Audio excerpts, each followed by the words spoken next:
The acquisition of specimen TR 7923 designation human was hardly worth noting in our records, Director Voknar announced to the Assembly, his upper appendages swaying with practiced authority. Yet here we are, convening an emergency session of the Planetary Council for the first time in 7 cycles. The gathered representatives of the Zolaxian hive mind murmured in their characteristic buzzing tone. The Grand Chamber, with its panoramic views of the 3 moons of Zolax Prime, had never felt so tense. Perhaps Director Voknar could explain why exactly we are all dragged from our nutrient baths at this hour. The voice belonged to Maris Tull, representative of the Western Cluster. Her voice dripped with sarcasm, each word carefully measured for maximum irritation. Some of us were in the middle of important cellular regeneration. Voknar's skin rippled in what passed for annoyance among our kind. Representative Tull, I assure you the cessation of your beauty sleep is warranted.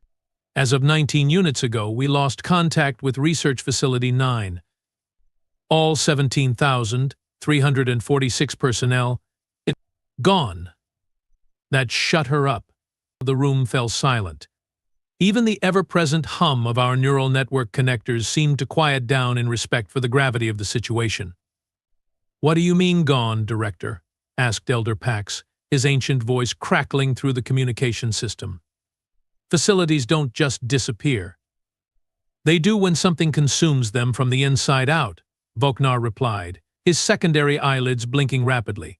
"We have visual confirmation. The facility remains, but the personnel, their neural patterns have been erased completely. Their bodies function, but what made them Zolaxian is absent." I stepped forward then. As Chief Assimilation Officer, this disaster fell squarely under my jurisdiction, but in Council members, my name is Trellix Nor. What Director Voknar is trying to avoid saying is that we attempted a standard neural assimilation procedure on the human specimen. The results were unexpected. "Unexpected?" Voknar hissed. Officer Nor has a gift for understatement. But the human's neural pattern didn't submit to assimilation. It reversed the process. "Impossible," someone muttered from the back row. "Quite possible, as 17,000 corpses can attest," I replied, bringing up the holographic display. "This is Facility 9, 19 units ago." The display showed the gleaming research center, a marvel of Zolaxian biotechnology. Living walls pulsed with the collective consciousness of our workers. Neural networks visibly flowed through transparent conduits, connecting each Zolaxian to our shared hive mind. And this is Facility 9 now. The updated image caused several council members to emit involuntary stress pheromones. The facility's organic components had darkened to a sickly gray. The neural network conduits pulsed with an unfamiliar pattern, chaotic and frenzied. But most disturbing were the Zolaxians themselves, moving through the halls with jerky, unnatural motions, their normally graceful movements replaced by something alien. "They are being puppeted," I explained. "The human consciousness has somehow spread through our neural network and taken control of every connected mind in the facility." "But our assimilation protocols are flawless," protested Science Minister Quell. "We have absorbed the consciousness of over 300 sentient species without incident." "Yes, and none of them were human," I replied. "We may have finally encountered a species with a mind more adaptable than our own." "Adaptable is not the word I would use," Voknar interjected. "Virulent, aggressive, predatory. Those are more accurate descriptors." The hologram shifted to show the human specimen, still secured in the central assimilation chamber. TR 7923 appeared deceptively unremarkable. 2 arms, 2 legs, a head with only 2 eyes and primitive auditory organs. Its external covering was a pale beige, with darker filaments extending from its cranial region. By all accounts, this species should have been easy to process. "This particular human calls itself Jack Porter," I continued. "We selected it precisely because our initial scans indicated below average neural complexity for its species. We thought it would make an ideal first subject." Representative Tull leaned forward, her feeding tentacles twitching nervously. And you are telling us this, Jack Porter, has now taken control of an entire research facility? Not just the facility, I corrected. It's spreading through the planetary neural network. We have already detected anomalies in neighboring research centers and population hubs. The chamber erupted in buzzing panic. Elder Pax slammed his ceremonial staff against the floor, the sound reverberating through the chamber. Silence. Panic is inefficient. Officer Noor, what containment measures have been implemented? We have initiated a neural quarantine of Sector 7, I replied. All connections to the central hive mind have been severed. But it's only a temporary measure. The human consciousness seems to be evolving, adapting to our neural architecture at an alarming rate. How is that even possible? Asked Quell. Our neural networks operate on principles completely foreign to human biology. I pulled up another holographic display, this one showing comparative brain scans. But that's what makes it so fascinating. Human brains are remarkably plastic. They form new neural connections constantly, adapting to new information and environments in ways our more stable hive mind cannot. When we attempted to assimilate this human, instead of conforming to our neural patterns, it began to reshape our network to match its own chaotic architecture. And now we have a human-shaped hole in our collective consciousness, Voknar said grimly. It's a wound that's spreading. Not just spreading, I corrected, learning. The human consciousness is gaining understanding of our technology, our biology, our weaknesses. It's using our own neural network against us. The emergency alert system suddenly blared throughout the chamber. Our junior communications officer burst through the doors, his skin flushed with the blue tint of extreme distress. The director. The quarantine has failed. Sectors 8 through 12 are showing neural pattern disruption. And we are receiving direct communication from Facility 9. Put it through, Voknar ordered. The central holographic display flickered, and then resolved into the image of a Zolaxian researcher. But the way it moved was all wrong.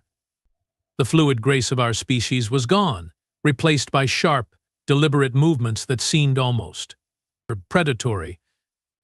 Hello, Zolaxian leadership, the researcher said, but the voice pattern was distorted, overlaid with unfamiliar rhythms and inflections.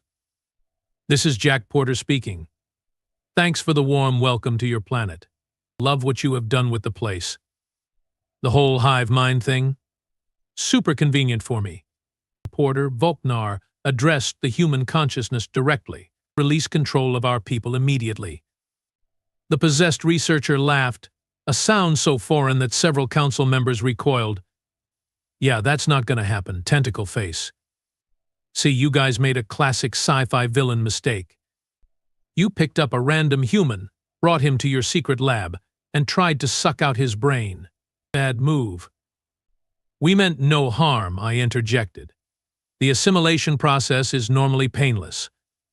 We merely wish to understand your species better. By erasing my mind? Porter's voice rose in pitch. You know what's funny about humans? We don't like being erased. In fact, we tend to fight back. And right now, I'm fighting back with every tool you have so generously provided.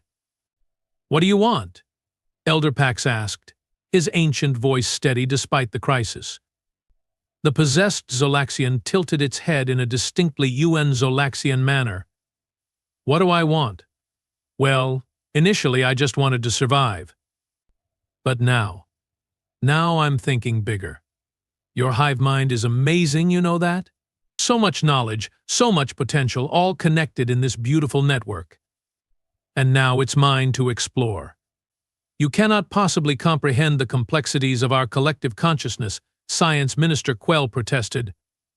It has evolved over millions of cycles. Maybe not, Porter agreed through his Zolaxian puppet. But I'm a quick study.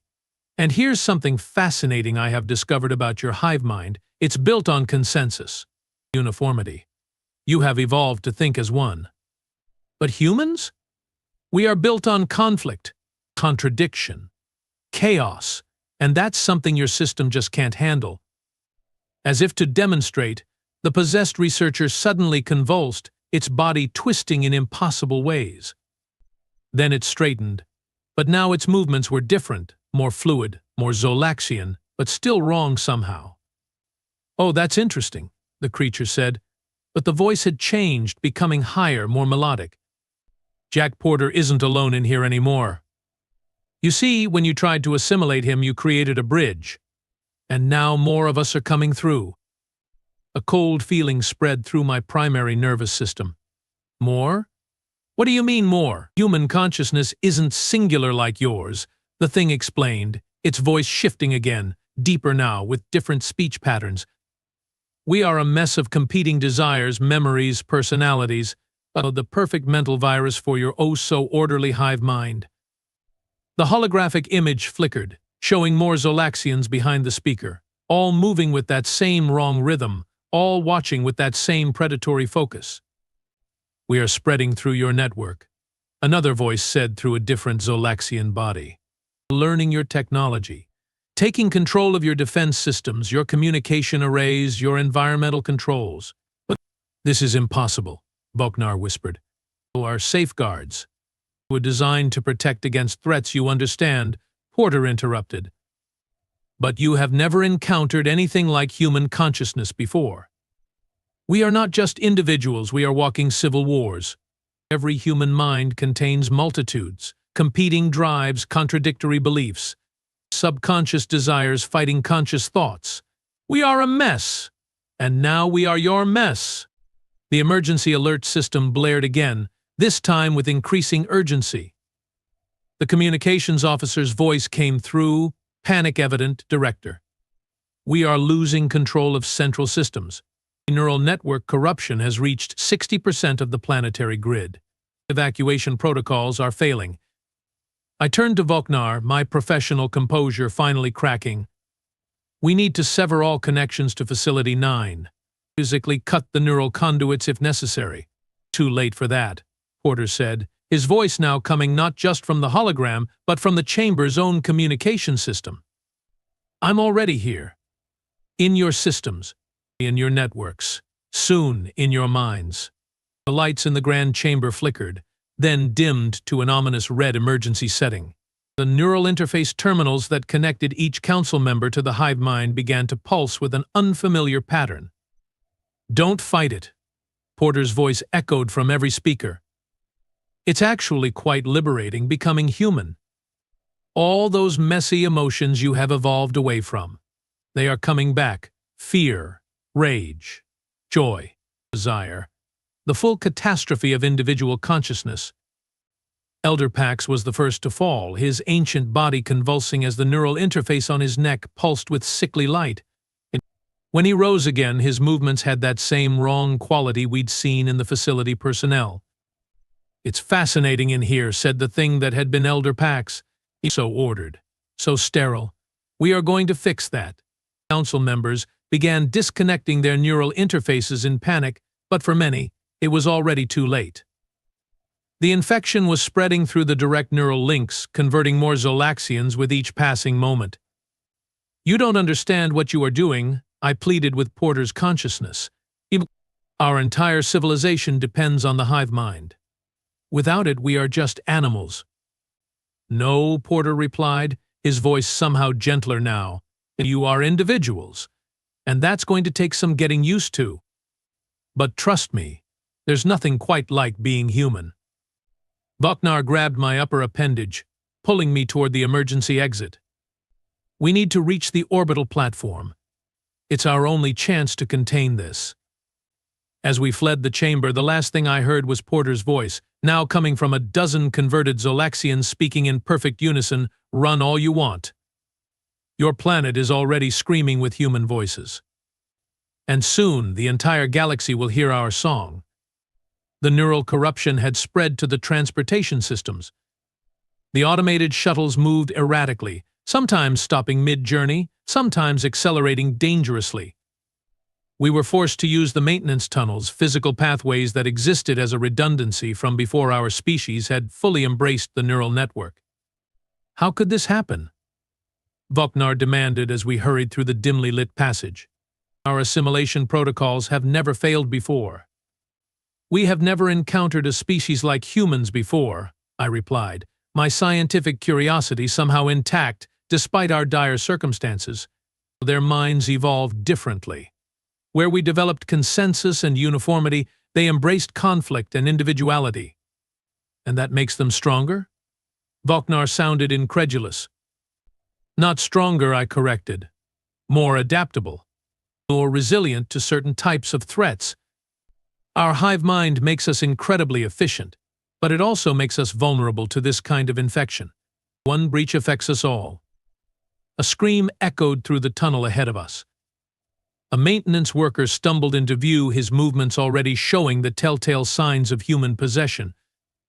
There you are, the worker said, but the voice was unmistakably Porter's.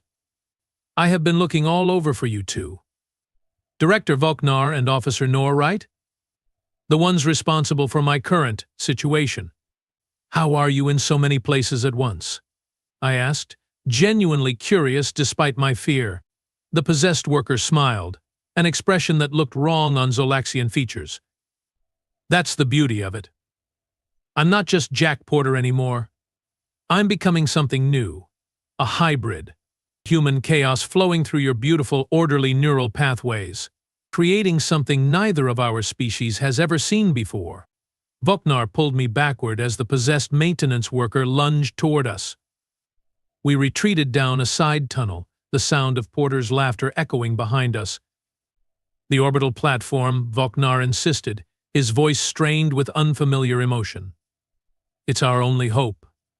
And what exactly do you plan to do from there? I asked, my scientific mind still analyzing despite our desperate flight. Quarantine has failed. The neural network is compromised. Protocol terminus, Voknar said quietly. I stopped moving. You can't be serious. Protocol terminus was our civilization's ultimate failsafe. It's a targeted electromagnetic pulse designed to permanently disable the planetary neural network. It would save our species from complete assimilation, yes, but at a terrible cost. Without the hive mind, billions of Zolaxians would be stranded in primitive individual consciousness, unable to function in our complex society. We have no choice, Voknar said. Better to lose the hive mind than to have it corrupted by this human virus. A strange sound echoed through the tunnel ahead of us.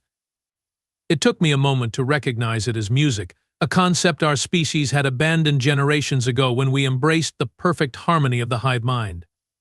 Do you hear that? I whispered. Crude audio vibrations, Voknar dismissed, another symptom of the human infection. But I was transfixed. The melody was unlike anything in our historical records, chaotic yet structured, dissonant yet harmonious. It spoke to something primitive within me, something from before the hive mind. It's beautiful, I said without thinking. Voknar stared at me with horror. You are infected. No, I protested, checking my neural interface. My connection is secure, but I'm curious. Don't you find it strange that we have never created music like this? That we abandoned individual expression entirely? Individual expression is inefficient, Voknar recited automatically. The hive mind provides perfect unity. Does it?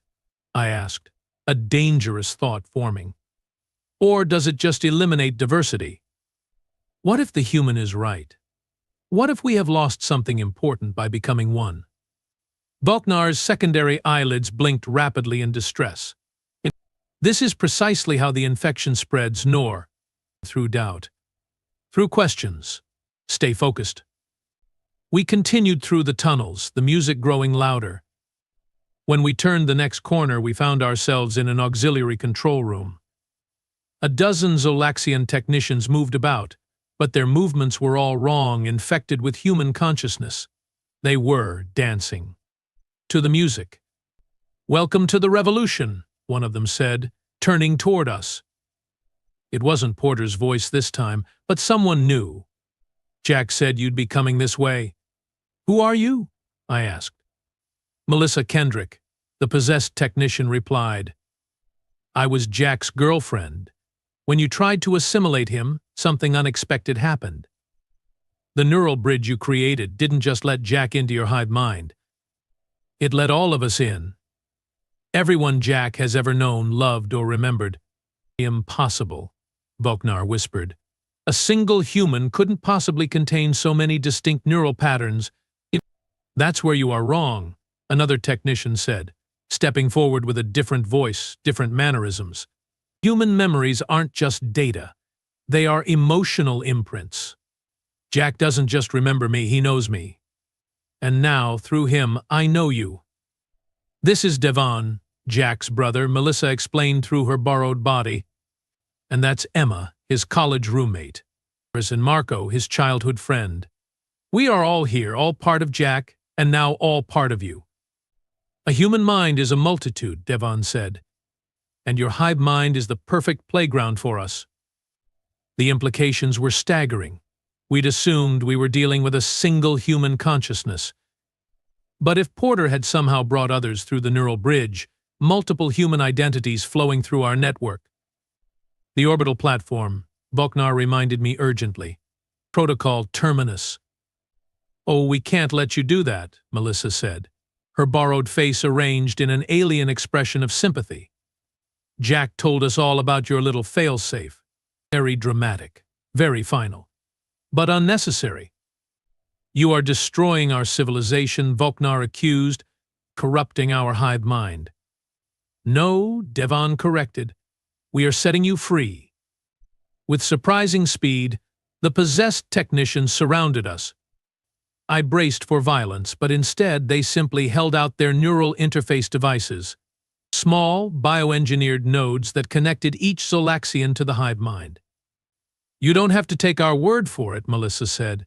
See for yourself. Jack wants to show you something. It's a trick, Voknar hissed. Resist. But I found myself reaching for the offered interface, my scientific curiosity overriding caution. What exactly was happening to our hive mind? How had the human consciousness adapted so quickly to our neural architecture? I had to know. The moment I connected, everything changed. The hive mind had always been a place of perfect order. Thoughts flowed in predictable patterns, emotions were regulated and subdued, knowledge was categorized and accessible. But now, colors. That was my first impression. The hive mind was suddenly full of colors I had never perceived before. Emotions flowed freely, unregulated yet somehow not chaotic. Music permeated everything. Countless different melodies intertwining in ways that should have been discordant, but instead created something transcendent. And the voices. Millions of them, each distinct, each individual, yet somehow harmonizing. It's not the uniform buzz of the Zolaxian collective, but a tapestry of different tones, different perspectives, different ideas. Beautiful, isn't it? Jack Porter's consciousness approached mine in the neural space. Here he appeared as his human self, not as a possessed Zolaxian. This is what you have been missing all these years. What have you done to our hive mind? I asked, my thoughts manifesting in this shared space. Infected it with humanity, he replied with a strange expression I would later learn was a smile. But not in the way you think. We are not erasing you, Trellix. We are enhancing you, adding something your species lost long ago. Individuality, I realized. Exactly. Your hive mind was incredible. Don't get me wrong.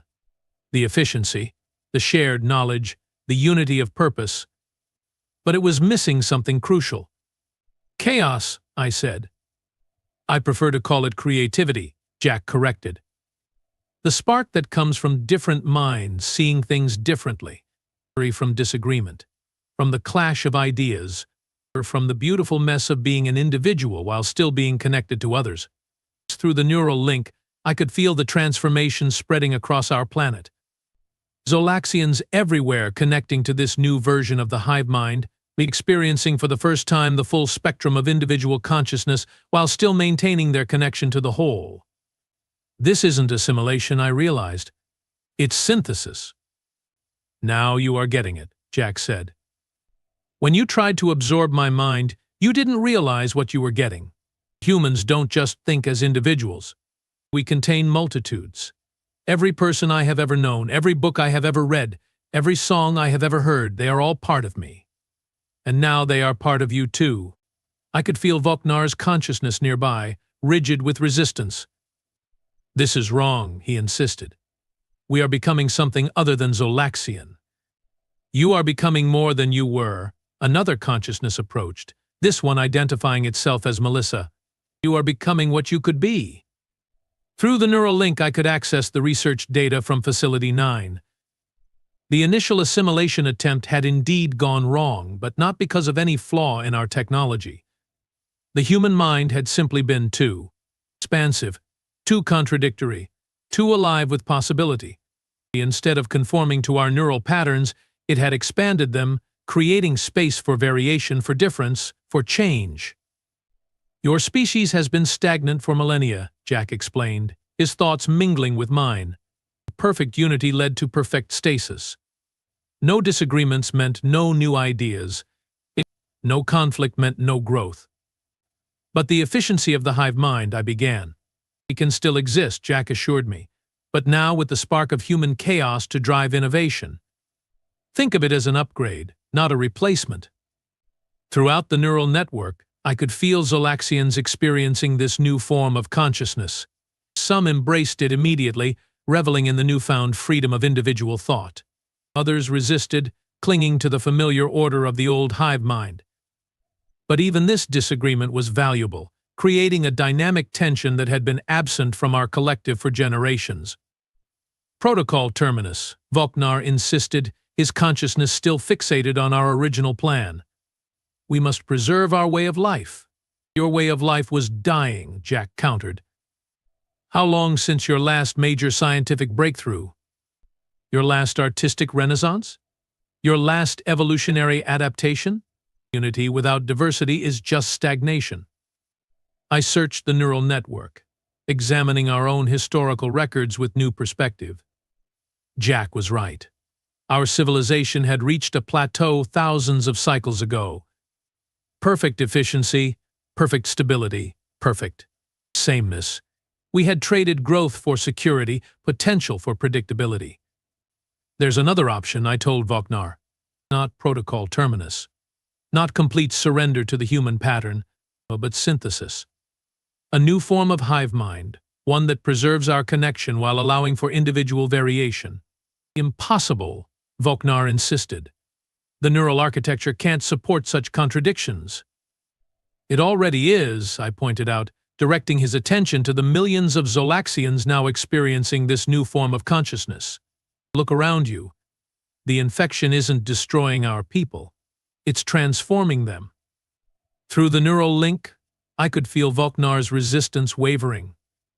Despite himself, he was experiencing the same expansion I was, his thoughts taking on new dimensions, new possibilities. I had a dream last night, he admitted, the concept of dreaming itself a novelty for our species. For the first time in my existence. Colors and sounds and emotions I have never felt before.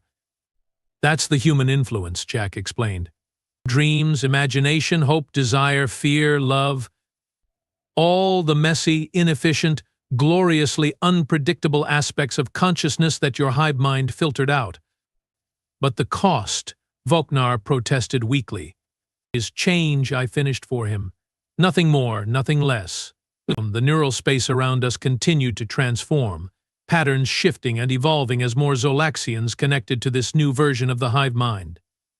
It was neither purely human nor purely Zolaxian, but something unprecedented, something new. What do we even call this?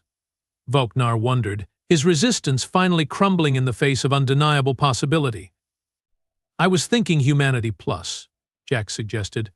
All the connection of your hive mind with all the creativity of our individuality. Or perhaps Zolaxian Prime, I countered, feeling for the first time the pleasure of friendly disagreement, since it's our neural architecture being enhanced. See? Already it's working, Jack laughed, the sound rippling through the neural space. Debate. Discussion. Different perspectives leading to better ideas. Throughout the planetary network, I could sense similar conversations happening, Zolaxians testing the boundaries of their new consciousness, experiencing for the first time the joy of having a unique perspective, a personal opinion. And yet, unlike the chaos I had feared, there was still harmony. Different voices creating not cacophony but symphony, each individual part of the greater whole while remaining distinct. This is what we have been missing, I realized. Not just efficiency, but vitality. The orbital platform, where Protocol Terminus would have been initiated, came online in the neural space. Nar and I both reached for the controls simultaneously, but not to activate the failsafe. Instead, we reprogrammed it, transforming it from a weapon of last resort into a broadcasting station, spreading this new form of consciousness to our colonies on other worlds. Your planet isn't screaming, Jack corrected his earlier statement. It's singing. All those different voices finding harmony together. Across Zolax Prime, our cities were transforming. Art was appearing spontaneously on previously uniform structures. Music filled public spaces. Zolaxians were gathering not just for efficient resource distribution, but for conversation, for connection, for the simple joy of shared experience. There will be problems, I acknowledged. Disagreements. Conflicts. Of course, Jack agreed. That's the price of being alive. But you won't face them alone. Through the neural link, I could sense the human presences spreading through our network, not as conquerors but as collaborators. Jack Porter and all the people who lived in his memories, offering their perspectives, their experiences, their humanity. We came to study you, I said with wonder, to assimilate your knowledge into our collective. But you have given us something far more valuable. What's that? Jack asked. A future, I replied. One we couldn't imagine before. Outside the neural space, back in the physical world, I disconnected from the interface. Voknar did the same, both of us blinking as we readjusted to sensory reality. Did that really just happen? He asked, his voice carrying unfamiliar inflections, hints of the human influences now flowing through his mind. See for yourself, Melissa said, through her borrowed Zolaxian form, gesturing toward the window. Outside, the capital city was transformed. The uniform architecture now bore splashes of color. Zolaxians moved with new rhythms, some dancing, some conversing in small groups, some simply standing alone, experiencing the novelty of solitary thought. And from everywhere, the sound of voices. Not the uniform buzz of the hive mind, but a tapestry of different tones, different words, different ideas. A planet that had been silent for millennia was now alive with sound. Your world is just beginning, Devon said. Think of what you will create now. But what about Jack? I asked. What happens to him? To all of you? We are part of you now, Melissa explained. Not controlling, not dominating, but contributing. A new kind of existence neither of our species could have imagined. Through my neural interface, I could still sense Jack's consciousness. No longer an invader, but a partner. His unique human perspective now, one voice among many in our transformed hive mind.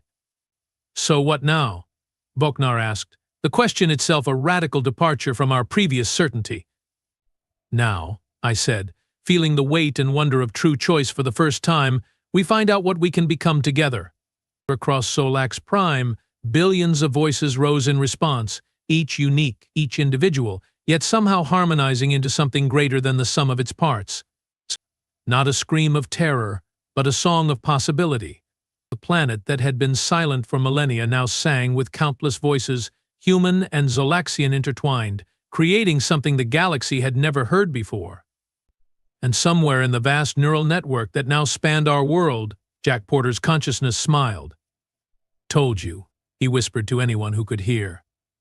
There's nothing quite like being human. A Zolaxian might have corrected him, might have pointed out that what we were becoming was neither human nor Zolaxian, but something new entirely. But then disagreement was part of the gift he'd given us. The beautiful, chaotic, vital gift of seeing things differently. And so our planet continued to sing with its new voice, neither human nor alien, but something wonderful and strange, a harmony of differences that would echo across the stars.